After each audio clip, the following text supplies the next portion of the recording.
Hello, Steve here, Concierge Health Advisor. Whoa.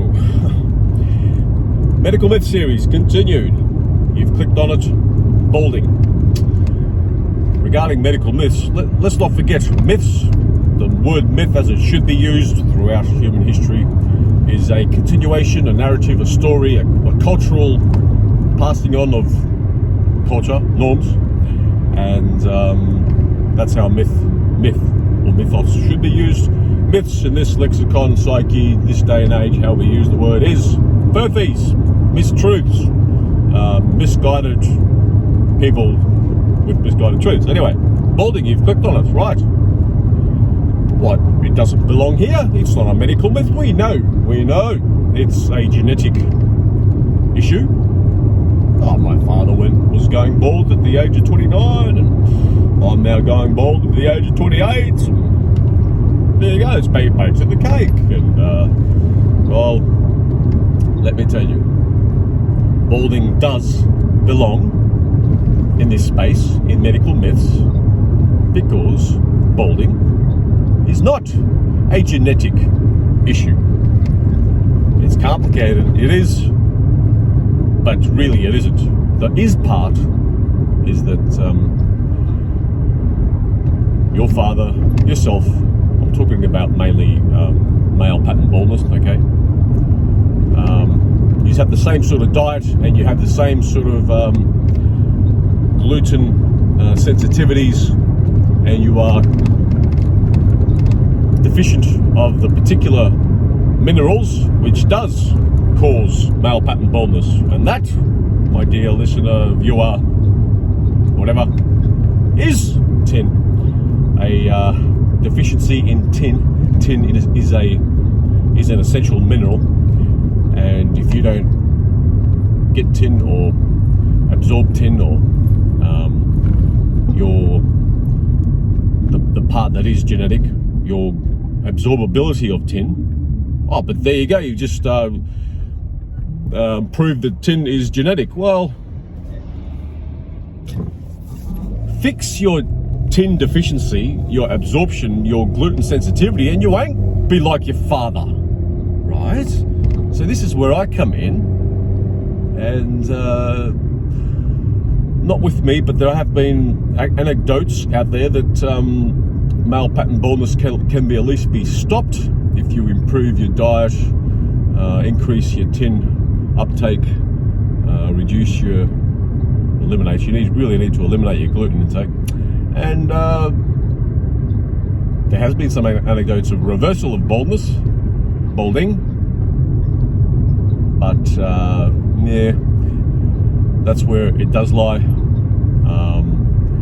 Depending on how late you start. If you're starting in your 40s like I have, with the whole understanding of micronutrient deficiencies in fixing our health issues, I'd caught a lot of things in the nick of time. If you're in your 60s, for example, you can still curb some things. Probably not the baldness part, but it can probably stop you from going totally bald. So,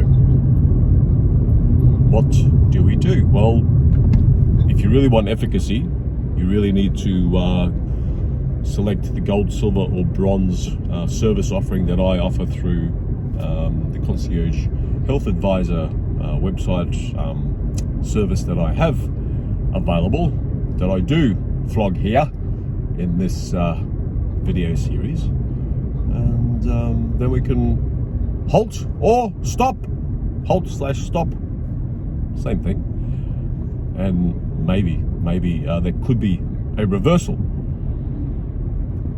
in balding. And yes, I said it, but I need to qualify a few things with tin. You can't just increase tin, lick on some tin, get some tin tablets. I'm not sure even if tin supplements are available.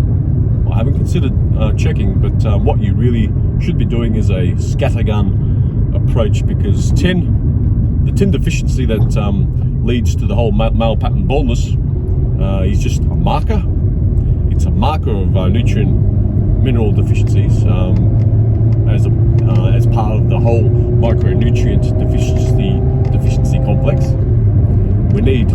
least 90 essential micronutrients. That's been declared. The mainstream medical health complex, the mainstream healthcare complex, in some areas understands this, but we're not subscribing to it, and that's where I come in. Let's do this. And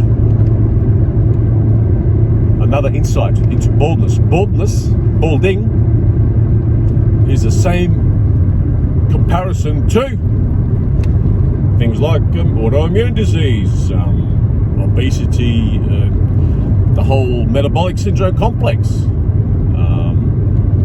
It's not, again, they're not genetic issues. They're not lifestyle choices. I was a radio announcer for 35 years and all the wearing of the headphones, and I always used to wear a hat, and that's why I'm going bald. Stop it with all those examples, all those anecdotes. My anecdotes are better. They are. They actually are. I've got my hairline is okay. I will indicate that my hairline was doing okay even when I started my own understanding and path into micronutrient, addressing my own micronutrient deficiency issues, which I had half a dozen of, and I've totally eliminated all my chronic health issues. Yes, I get it. I didn't have baldness, but I had in my early 30s. I've got some photos that he's receding a bit. No signs for me, because I've been doing this for approaching 2 years now. Yes, that was a lottery for me.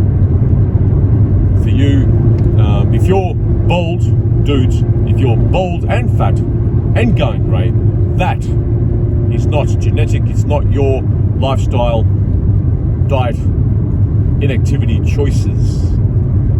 It is micronutrient deficiencies, and it's not hereditary, it's not genetic. We can fix that. So if you've got a combination of those big three, the balding, greying, greying of hair and being obese and having all the cholesterol and hypertension, diabetes even, you really need to tackle this, because down the line you probably already have osteoporosis, but you'll get things like osteoporosis, arthritis, and then you got the cardiac issues, and then you die. Maybe you'll reach 70. So it's a little bit complicated. You can't just go out and get the tin. It is a marker. People that are balding and when they die and you check for these things, that's the marker. They were deficient of tin. That's been correlated in a study done half a century ago. And yes, that's where I come in. Yes, you don't have to pay that. Oh my God, that costs a lot on your website and this and that. You don't have to. You can also wade through what I provide for free, all the content, and do it yourself. But if you really want the efficacy, if you really want the results, you need to put in the what analogy am I going to use? Not scattergun, but shotgun approach and scattergun with it's complicated. Okay, we need to work on digestion, absorption, getting all the micronutrients that we require, and then not just balding, but we can cure everything else, like I have done myself. It sounds crazy even by me saying that. It feels crazy because I've had 4 decades plus of this drummed into my head that you got no choice in the matter. And then I was on track with my chronic health issues. I was on track to die in my early to mid 60s. Gone. I'd like to think that I'll be seeing at least a 9 in front of my age, hopefully more, if I really continue with what we are required to do with the micronutrients that we require. So when you have a 50-year-old doctor that's balding, grey and fat telling you to ship up, exercise, eat well, that's not good enough. That's not good enough. Then you'll die when you'll die. Okay, you probably won't reach 70. So I'm sorry to be a downer, but all what I've discussed with the whole balding thing is it's not what the mainstream healthcare complex would like to tell you. It sounds great because we see it with our own eyes, our father, our grandfather, and now us balding at a particular point. It's not the case. It's complicated. Micronutrients I can help with the efficacy. You can wade through to probably slow it, stop it, maybe even reverse it if you really follow my stuff. If you the efficacy of the reversal part could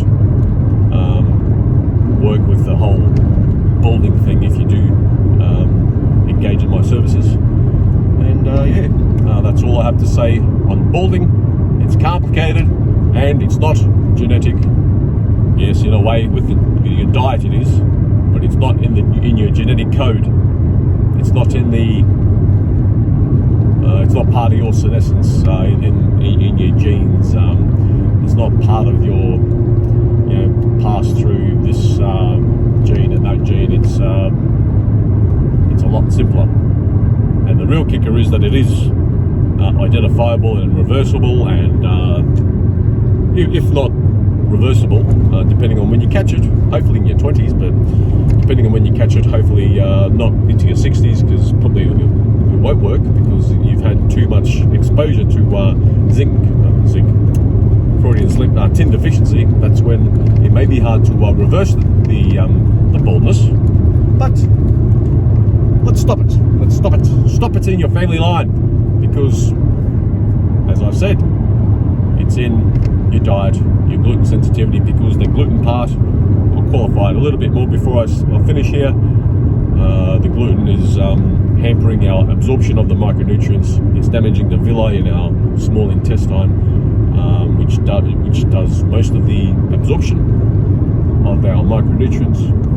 And the more years, the more decades you spend eating wheat, barley, rye, and oats, it damages those villi in the small intestine, and then you absorb less micronutrients, in this case tin, with balding, and then you go bald, and then with the whole greying thing, that marker is copper deficiency, and then with the obesity, chromium, vanadium, zinc, and you start getting the picture. And if you're fat, grey, and balding, plus have I mentioned the whole osteoporosis and arthritis, and if you've got cardiac issues and autoimmune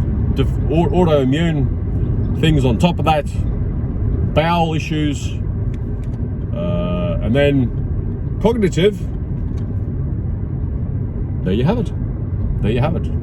The whole gamut of micronutrient deficiency is in your face. It's not genetic. You just need to absorb what you are eating already, but we need to supplement these days because the minerals especially aren't dependable in our food supply chain, and this is where I come in. I feel like I'm rambling now, so I will just cut it. Balding, there it is. Bye bye for now.